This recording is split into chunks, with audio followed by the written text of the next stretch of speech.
오늘 성경 말씀은 로마서 6장 4절에서 11절까지입니다. 그러므로 우리가 그의 죽으심과 합하여 세례를 받음으로 그와 함께 장사되었나니 이는 아버지의 영광으로 말미암아 그리스도를 죽은 자 가운데서 살리심과 같이 우리로 또한 새 생명 가운데서 행하게 하려 함이라. 만일 우리가 그의 죽으심과 같은 모양으로 연합한 자가 되었으면 또한 그의 부활과 같은 모양으로 연합한 자도 되리라. 우리가 알거니와 우리의 옛 사람이 예수와 함께 십자가에 못 박힌 것은 죄의 몸이 죽어 다시는 우리가 죄에게 종노릇하지 아니하려 함이니 이는 죽은 자가 죄에서 벗어나 의롭다 하심을 얻었음이라. 만일 우리가 그리스도와 함께 죽었으면 또한 그와 함께 살 줄을 믿노니 이는 그리스도께서 죽은 자 가운데서 살아나셨음에 다시 죽지 아니하시고 사망이 다시 그를 주장하지 못할 줄을 알미로라. 그가 죽으심은 죄에 대하여 단번에 죽으심이요 그가 살아계심은 하나님께 대하여 살아계심이니 이와 같이 너희도 너희 자신을 죄에 대해서는 죽은 자요 그리스도 예수 안에서 하나님께 대하여는 살아있는 자로 여길지어다. 아멘.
성가대와 오케스트라의 귀한 찬양에 감사를 드립니다. 은혜 받았습니다. 고맙습니다. 어느 컬럼니스트가 당대의 석학에게 이렇게 물었다고 합니다. 지금 현대를 살고 있는 사람들의 특징을 한마디로 무엇이라고 말할 수 있습니까? 당돌한 질문이지요. 이 질문에 석학이 대답하기를, 현대인은 우주에 대하여 많이 알고 있으며 또한 세상에 대해서도 많이 알고 있습니다. 앞으로도 더 많은 것들을 알아갈 것입니다. 그런데 현대인은 자기 자신에 대하여 모르고 있다는 겁니다. 앞으로 점점 더 자기 자신에 대하여 모르는 시대가 될 것입니다라고 대답하였다고 합니다. 석학의 말대로 지금의 시대, 자신에 대하여 많이 알고 있는 듯 싶지만 실제로 내가 누구인지 모르고 내가 어떤 사람인지 모르는 정체성의 혼란 가운데 사는 사람들이 많이 있음을 보게 됩니다. 자기가 가지고 있는 것들, 자기가 누리고 있는 것들, 그것이 마치 자기인 양 생각하며 착각 속에 사는 사람들 종종 많이 발견하게 됩니다. 심리학자들이 하면 자기 자신을 말할 때 흔히 세 가지 것들로 자기 자신을 대하여 설명하고 이야기한다고 합니다. 그 하나가 뭐냐면 감정적인 면에서 자기 자신을 설명합니다. 내가 이런 사람이야, 이렇게 얘기할 수 있겠지요. 나는 성격이 급한 사람이야, 나는 성격이 온순한 사람이야. 마치 자기 자신에 대하여 느낌을 통하여 자기의 정체성을 말하는 사람이 있습니다. 여러분, 이러한 느낌은 다분히 감정적입니다. 이 느낌을 가지고 자기 자신을 얘기할 수 없습니다. 여러분, 우리의 감정이 믿을 만합니까? 신뢰할 만한 것도 아닙니다. 우리는 우리의 생각이 어떤 생각을 하느냐에 따라서 우리의 감정이 달라지기에 신뢰하지 못합니다. 또 어떤 사람은 육체적인 면에서 자기 자신을 정의합니다. 나는 이런 사람이다, 나에게 이런 건강이 있다, 자신의 외모를 가지고 자신을 정의하는 사람도 있습니다. 그러나 분명히 우리의 육체는 순간적이고 온전한 것이 못 됩니다. 시간이 지나면 변해야 되고 시간이 지면 사라지게 되는 것이 우리의 육체입니다. 건강도 마찬가지 않습니까? 건강은 같지만 나이가 들면서 건강이 점점 쇠하여지고 병에 노출되는 것을 우리는 보게 됩니다. 그러기에 건강 갖고 자기의 정체성을 얘기하고 대변하지는 못합니다. 또 하나 있다고 한다면 사회적 지위로 자기 자신을 정의하는 사람이 있습니다. 내가 이런 사람이야, 내가 이랬어, 내가 어떤 사람이야. 사회적 지위를 통하여, 공동체에 있는 지위를 통하여 자기 자신을 정의하지만 이 또한 언젠가는 내려와야 합니다. 그것이 자기 자신을 대변하지 못합니다. 믿을 만한 것이 못 됩니다. 그런데 그리스도인에게 있어서는 새로운 하나의 새로운 정체성이 있다고 한다면 다름이 아니라 영적인 정체성입니다. 영적인 본질, 영적인 존재의 가치. 여러분, 요한복음 1장 1절의 말씀을 보면 요한복음이 태초에 말씀이 계시니라는 것으로 시작이 됩니다. 이 말씀을 읽다 보면 창세기 1장 1절 말씀과 메시의 유사함을 발견하게 됩니다. 창세기 1장 1절의 말씀도 태초에 하나님이 천지를 창조하시느니라. 창세기 1장 1절 말씀과 요한복음 1장 1절 말씀이 유사한 말씀 같지만은 다릅니다. 창세기 1장 1절에 나오는 창조는 우주 만물과 더불어 물질의 세계를 창조하는 것이지만 요한복음 1장 1절에 나오는 이 창조는 다름이 아니라 예수님이 이 땅에 계시면서 하셨던 일들 통하여 있어진 새로운 창조의 역사, 하나님 나라의 복음을 전하며 저들이 주께로 돌아오는 역사, 제자들을 가르치는 역사, 그리고 병을 고쳐줌으로 저들의 상한 심령이 치유함받고 더 나아가 마음이 치유함받고 저들의 육체가 치유함받는 역사, 이 새로운 이 창조의 역사, 이걸 가르쳐서 요한복음은 창조란 말을 합니다. 그러기 요한복음 1장 4절의 말씀을 보면 그 안에 생명이 있었으니 이 생명의 사람들의 빛이라고 말합니다. 요한이 말하는 이 빛이라는 것은 영적인 빛, 생명의 빛을 말하는데 영적인 빛과 생명은 다름이 아니라 예수 그리스도시요, 예수 그리스도가 계시는 곳에 새로운 창조의 역사가 일어난다는 겁니다. 그러기에 바울은 고린도후서 5장 17절 말씀에 그런즉 누구든지 그리스도 안에 있으면 새로운 피조물이라 이전 것은 지나갔으니 보라 새 것이 되었더라고 외침은 그냥 내가 저절로 새 것이 된 것이 아니라 영적이며 생명의 빛 되신 예수 그리스도가 내 안에 계실 때에 내 안에 새로운 창조의 역사가 일어난다는 겁니다. 죄에 쉽게 넘어졌던 자들, 죄의 유혹 가운데 살던 자들이 예수가 저 안에 계시면 죄의 용서함과 더불어 죄의 유혹을 이기는 놀라운 피조물의 삶으로 새롭게 변화된다는 겁니다. 죄로 말미암아 깨졌던 하나님의 영상, 예수 그리스도가 생명에 비친 예수 그리스도가 내 안에 있을 때에 일그러진 하나님의 영상이 회복될 뿐만 아니라 우리의 심령이 새로워지니 우리의 마음이 새로워지고 우리의 마음이 새로워지니 우리의 삶의 자세가 달라지는 역사, 이것을 가리켜 새로운 피조물 된 역사, 바울이 그것을 경험했기에 생명 되시는 예수 그리스도가 저희 안에 계실 때에 저희의 삶 속에 새로운 피조물 된 역사를 경험케 했기에 그리스도 안에 있으면 새로운 피조물이라고 선언하며 고백한 것을 보게 됩니다. 여러분, 그리스도 안에서의 그리스도인의 최대한 기쁨이 어떤 걸까요? 그리스도의 가장 큰 기쁨이 어떤 걸까요? 여러분, 가장 큰 기쁨은 다른 것이 아니라 죄사함의 기쁨이요, 나를 용납하시고 나를 용서하시고 더 나아가 나를 새롭게 하시는 그 하나님의 은혜가 내 안에 있다는 것이 얼마나 큰 기쁨이 되는지를 모릅니다. 반대로 그리스도이면서도 최대의 슬픔을 가진 사람이 있습니다. 그건 다름이 아니라 예수 그리스도가 십자가의 놀라운 은혜로 죄를 용서해 주셨음에도 불구하고 아직까지도 죄를 범하며 죄 안에 사는 인생, 구원의 기쁨을 경험하고서도 죄책감과 더불어 싸우고 있는 사람들.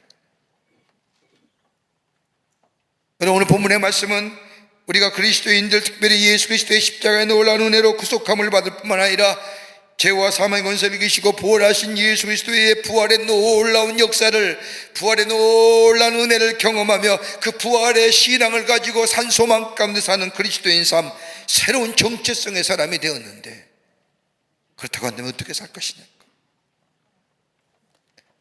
어떻게 살 것이냐? 오늘 본문의 말씀을 보면 세 가지 중요하고도 귀한 동사가 나옵니다. 하나는 뭐냐? 알라. 두 번째는 여기라. 세 번째는 드리라라고. 새로운 하나님의 사람의 정체성을 소유한 삶, 무엇을 알아야 되며 무엇을 여기에 무엇을 어떻게 드려야 하며 여겨야 하는지, 이것이 새로운 그리스도 안에서의 새로운 피조물 된 삶의 모습이라고 바울은 얘기하는데, 그것이 무엇인지 오늘 본문의 말씀을 통해 함께 말씀을 나누며 은혜 받기를 원합니다. 첫째는 알라라고 합니다. 이 안다고 하는 것은 사람이 아니라 예수 그리스도와 함께 십자가에 죽고 예수님의 부활하심으로 인하여 우리가 다시 살았음을 알아야 한다는 겁니다. 오늘 본문 6장 6절의 말씀을 보십시오. 우리가 옛사람이 예수와 함께 십자가에 못 박힌 것은, 그리고 6장 9절에 와서는 그리스도 예수 안에서 하나님을 대하여 산 자로 여길지어다. 하나는 죽은 자로 알고 또 하나는 예수 그리스도가 부활하심으로 인하여 산 자로 알라고 말씀하십니다. 여러분, 그리스도의 영적 인식, 자기 인식의 첫걸음은 죄에 대하여 죽은 자임을 아는 겁니다. 그럼 오늘 본문의 말씀은 좀 더 신학적인 얘기예요. 일반적으로 우리 하나님이 나와 함께 하시고 동행하심으로 내 삶의 이찬보다 더 근본적인 예수 그리스도의 십자가의 사건과 더불어 부활의 놀라운 은총이 우리의 삶 가운데 어떤 영향을 미쳐가느냐, 우리는 죄에 대하여 죽은 자입니다. 이것을 아는 겁니다. 이 말씀은 죄가 우리 안에서 죽었다는 것을 말하는 것이 아닙니다. 죄는 여전히 우리 안에서 살아있습니다.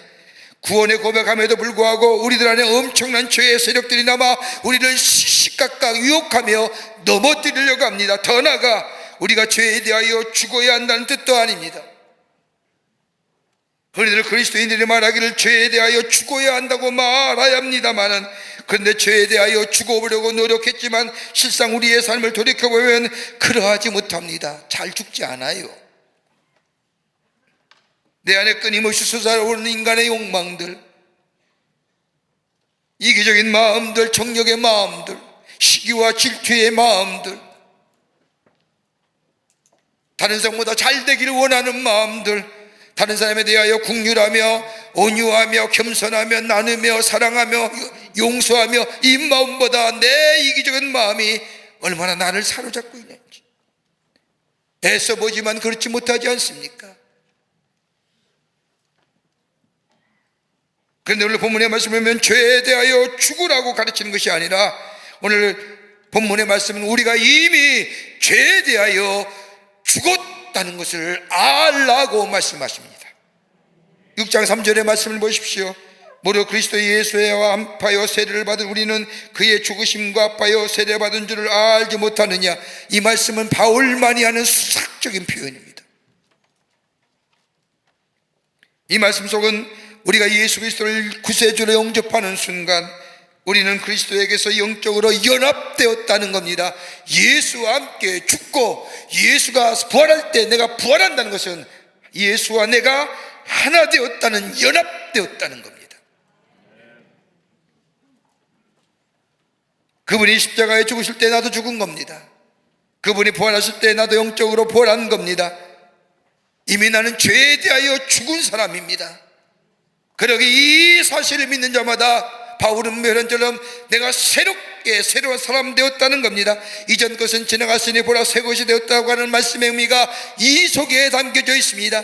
내가 예수를 통하여 그리스도에 대하여 내가 새롭게 되었다고, 내 존재와 삶의 양식이 새롭게 되었다고 새롭게 된 것이 아니라 이미 나는 죄에 대하여 죽은 자요, 예수가 부활하심으로 인하여 내가 새롭게 산 자로 내가 알기에, 내가 믿기에 내가 새로운 피조물 되었다는 고백입니다.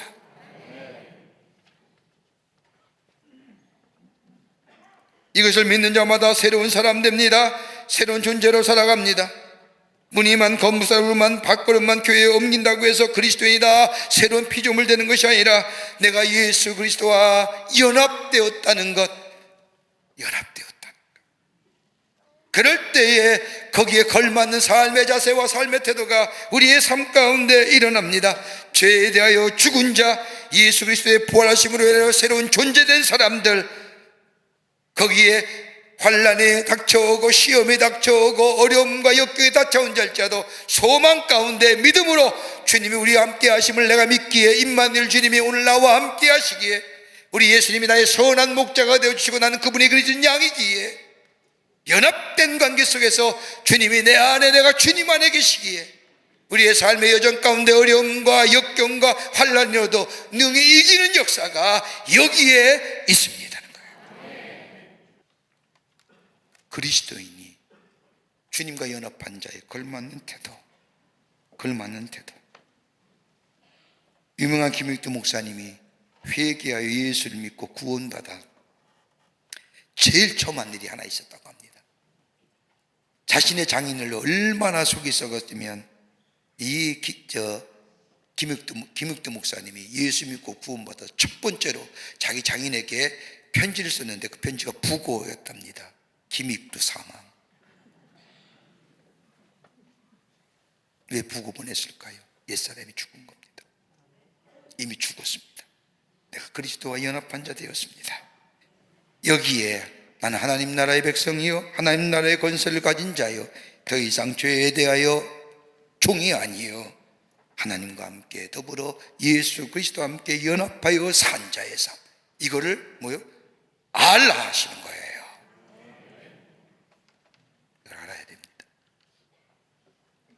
두 번째는 오늘 본문의 말씀을 보면 여기다, 여길지어다라고 얘기합니다. 다른 말로 말하면 하나님에 대하여 상한 자로 여길지어다라는 겁니다.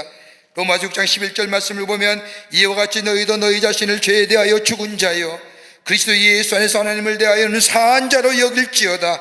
여길지어다라는 것은 명령이에요. 권면이나 권고가 아니에요. 명령입니다. 여기라고 하는 단어는 없는 것을 있는 것처럼 말하는 것이 아니라 분명한 사실에 대하여 인식하라는 겁니다. 인식의 전환이라는 거예요. 패러다임 시프트. 여러분, 우리가 얼마나 우리 사회가 변화됩니까? 변화에 따라가질 못하지요. 그렇다고 따라가지 못한다고 해서 주저앉으면 그만큼 뒤처지는 존재가 되지만은, 그러나 사회의 변화에 대해서 우리의 인식의 변화, 그때 그 사회에 적응하면서 살 수 있어요. 우리나라가 민주화 열풍이 불어왔을 80년대 운동권에 속한 사람 가운데 운동권에 속한 사람이 가장 자주 사용하는 단어 하나 있습니다. 의식화. 얼마나 무서운 말인지 아십니까? 의식화되었다면 사상으로 무정된 사람을 말합니다. 생각과 사상으로 무장된 사람은 거기에 맞는 행동이 나옵니다. 자기의 사상과 일을 위해서 죽음도 불사할 사람들이 의식화된 사람들입니다. 우리가 하나님의 자녀라고 한다. 생각이 바꿔야 거기에 맞는 행동이 나오는 것처럼 오늘 본문의 말씀도 내가 새로운 사람이 되었다는 것을 끊임없이 자기 자신에게 말하며 인식시키라는 겁니다. 나는 새로운 사람이야. 나는 예수와 연합한 자야. 내 안에는 내 새로운 생명의 있음을 나 자신과 더불어 죄에 대하여 선포하라는 겁니다. 그럴 때에 죄를 이기고 죄의 유혹을 넘어섭니다. 나는 예수와 연합한 자야. 죄에 대하여 죽은 자야. 하나님에 대하여 산 자야. 이럴 때 죄를 이길 수 있다는 겁니다.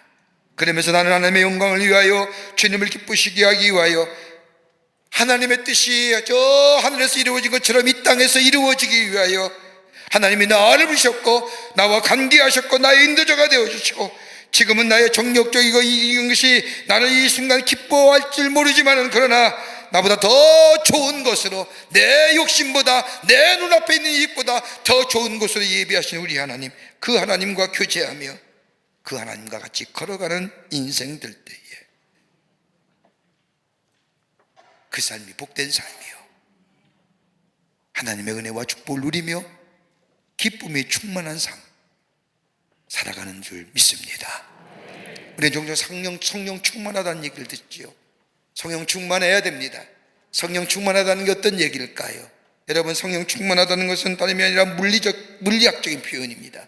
하나님의 거룩한 영이 충만한 것은 차고 넘침을 얘기합니다. 차고 넘친다는 것은 뭐냐면 성령이 내 안에 차고 넘쳐 성령이 나의 삶을 이끌어감을 얘기합니다. 하나님의 거룩한 영, 내 삶 속에 차고 흘러 넘쳐 내 삶을 이끌어가는 삶. 여기 뭐예요? 예수님이 생각하면 어떻게 생각할까? 하나님이 이럴 때, 예수님이 이럴 때 어떻게 행하셨을까? 이럴 때는 어떻게 해야 될까? 하나님이 기뻐하실 일이 어떤 일일까?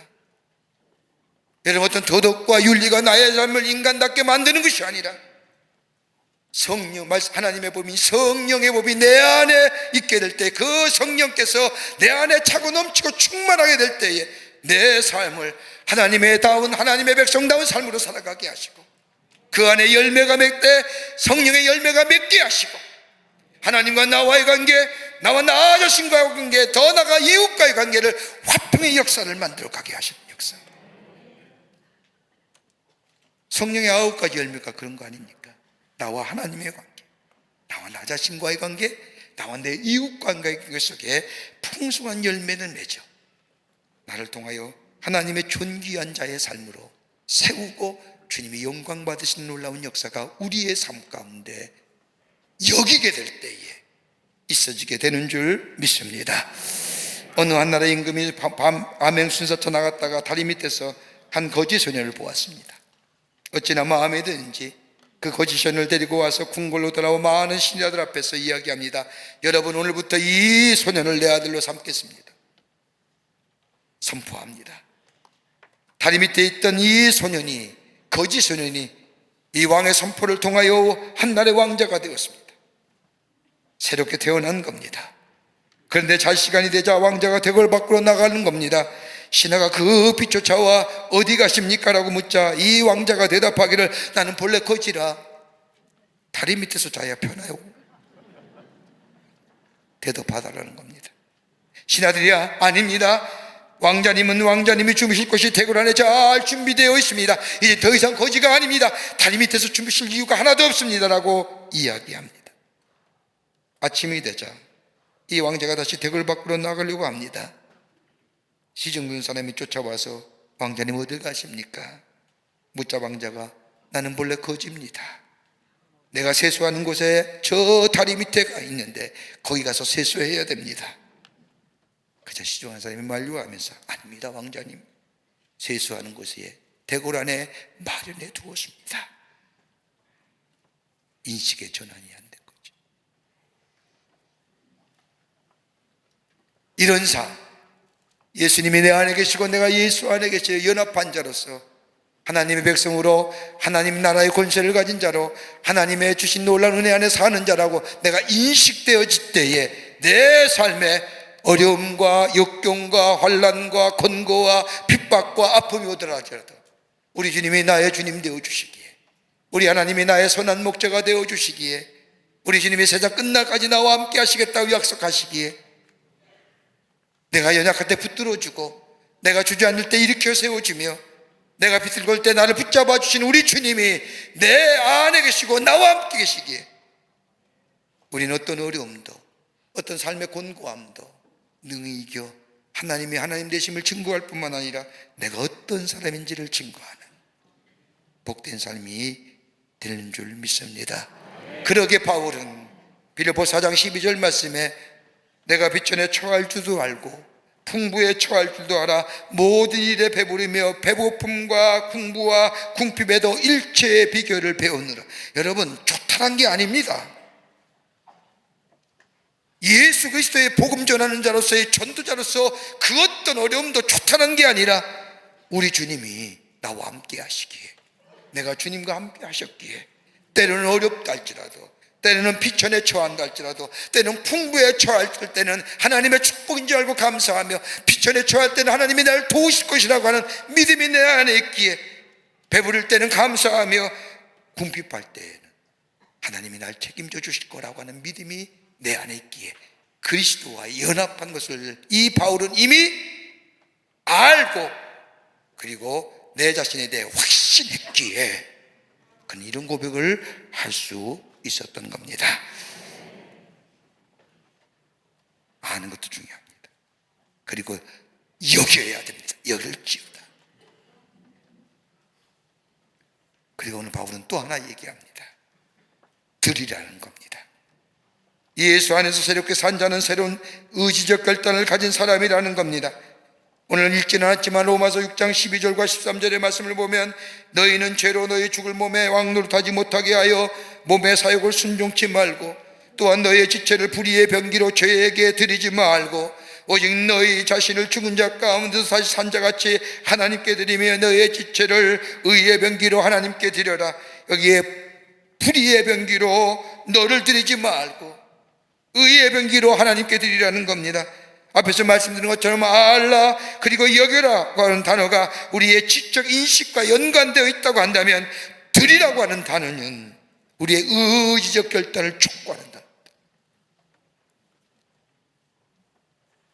우리가 예수님께서 십자가에서 우리의 죄를 위하여 죽었을 때 나도 죽었다는 사실을 알아야 합니다. 나의 이기적이고 정력적인 욕망이적인 것이 죽었습니다. 죄에 대하여 죽었습니다.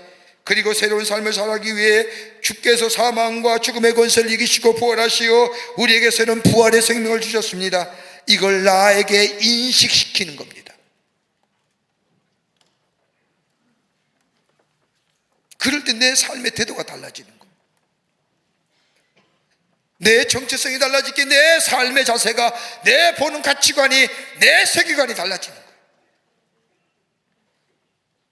예수 알기 전에는 세상의 가치와 세상의 세계관 가지고 세상을 판단하고 모든 것을 이야기했습니다.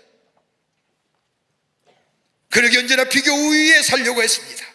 남들은 나은 자리에 살려고 했습니다. 그 남들보다 비교하여 우위에 살고 남들도 나으려고 하는 그 마음이 내게 있으니 나에게 그것이 무한 스트레스로 다가옵니다. 삶이 힘든 거지요. 일하고 집에 들어가면 피곤하다고, 짜증난다고, 그러나 예수와 연합한 자의 삶, 세상의 가치가 아니라 세상의 세계관이 아니라 모든 것을 다 은혜 중심으로 바라봅니다. 하나님의 은혜와 사랑의 관점에서 바라봅니다. 세계관이 달라졌습니다. 가치관이 달라졌습니다. 이것을 가리켜서 바울은 믿음의 아들 디모데에게 이렇게 편지하는 겁니다. 디모데후서 3장 14절의 말씀을 보면 너는 배우고 확신한 일에 거하라는 거예요. 뭘 배웠어요? 내가 하나님의 백성임을, 난 하나님과 연합된 자를, 하나님이 나를 새롭게 하시는 분임을, 이걸 알았습니다. 그리고 깨달아 여겼습니다. 그리고 이것을 확신하고 하는 게 확신 가운데 행하라는 겁니다.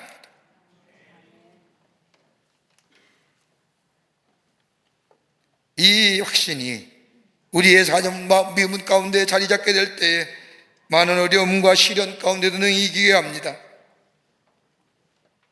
여러분, 구원의 완성이 쉽게 이루어지는 거 아닙니다.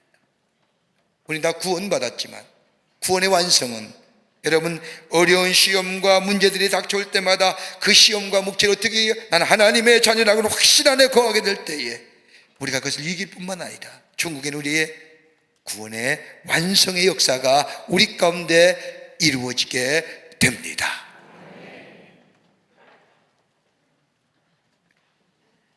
우리나라의 간호학 1호 박사인 김수지 교수님에 관한 글이 어느 기독교 잡지에 실린 적이 있습니다. 이분이 하나님 앞에서 아름답게 살겠다고 결심한 계기가 있었다고 합니다. 이분은 원래 간호학 박사며 간호 교수지만은 여러분 우리나라의 조현병, 정신병에 처음으로 그분들 위해서 연구소를 만들고 저들이 생활할 수 있는 공간을 만든 사람이 있어요. 여러분 구청마다 건강센터를 만든 분도 이분이십니다. 이분이 우리나라의 간호학의 1호 박사입니다. 이 교수는, 김 교수는 가난한 가정의 7남매로 첫째로 태어났습니다. 그런데 그녀가 사는 집 앞에 교회가 있어 자연스럽게 교회를 다니기 시작을 합니다. 그러던 1948년에 여순 반란 사건이 났을 때 어떤 아주머니가 총상을 입은 사람을 밤새 간호를 하여 그 사람을 살려내는 것을 보게 됩니다. 사람을 살려? 그것을 보니 이분이 아주머니에게 묻습니다. 아주머니는 무엇하는 사람이에요? 라고 물었더니 그 아주머니가 대답하기를 간호사라고 대답하는 겁니다. 그때부터 이분의 마음속에 병든 사람, 죽어가는 사람, 아파서 신음한 사람 위해 살겠다고 결심합니다. 그리고 이분이 또 한 번의 결심을 하게 된 동기가 있다고 한다면 간호사가 되어 나이팅게일 선서할 때 일반적인 선서를 하면서도 그는 하나님 앞에 이렇게 덧붙여 기도했다고 합니다. 하나님, 정말 주님 위해 살겠습니다. 주님의 영광을 드러내기 위해 섬기며 살겠습니다라고 결심합니다. 그리고 그녀는 간호학으로 최고의 자리에 있었음에도 불구하고 사회복지학을 공부합니다. 서울사이버대학의 총장 자리를 내어놓고 그녀는 아프리카의 최빈민국인 저 말라위로 건너갑니다. 그리고 4년 동안 복음을 전하며 그 말라위 땅에서 무려 350명의 간호사를 키웁니다.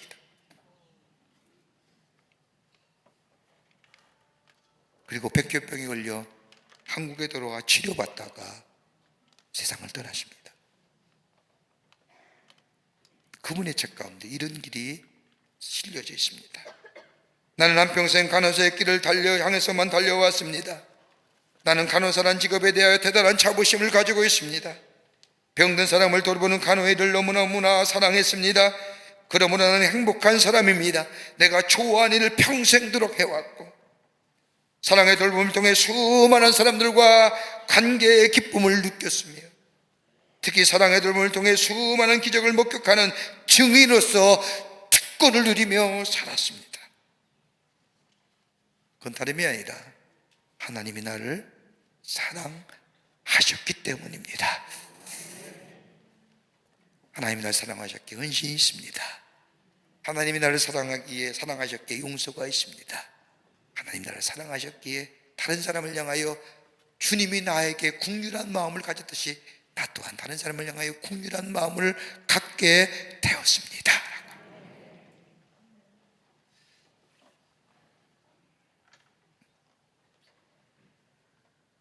우리는 하나님의 자녀가 되었습니다.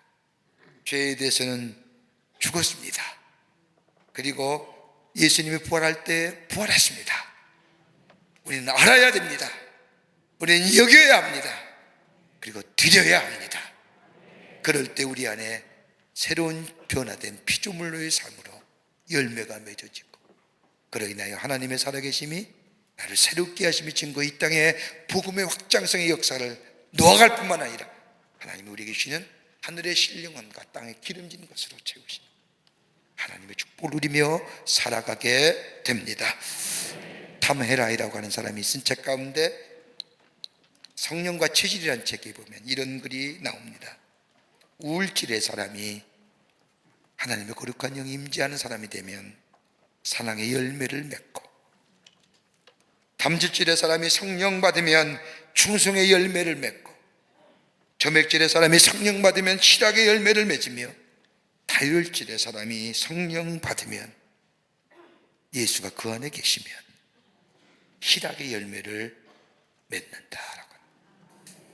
예수가 우리 안에 있음을 믿고 고백하며 알며 여기며 드려지는 삶을 통하여 하나님의 놀라운 은혜와 축복을 이 땅에 누리며 살 뿐만 아니라 예수 그리스도를 증거하는 복된 삶 되시기를 주의 이름으로 축원합니다.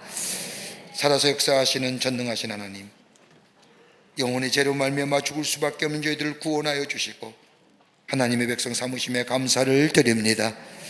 우리가 죄 용서 받았고 하나님의 자녀임을 저희가 알게 하여 주시고, 하나님과 하나됨의 연합한 자의 삶 우리가 여기게 하여 주시며, 우리의 삶을 주께 드려지는 삶을 통하여 하나님의 나라가 이 땅에 널리 증거될 뿐만 아니라 그로 인하여 우리의 삶 속에 풍성한 열매가 맺어지는, 그래서 우리 안에 참된 주의 백성의 삶을 살아가 주 앞에 영광을 돌리는 저희들로 주께서 삼아 주시옵소서. 성령이 우리 안에 함께 하시고 동행하시고 역사하여 주시옵기를 원하오면서 예수님의 이름으로 기도하옵나이다. 아멘.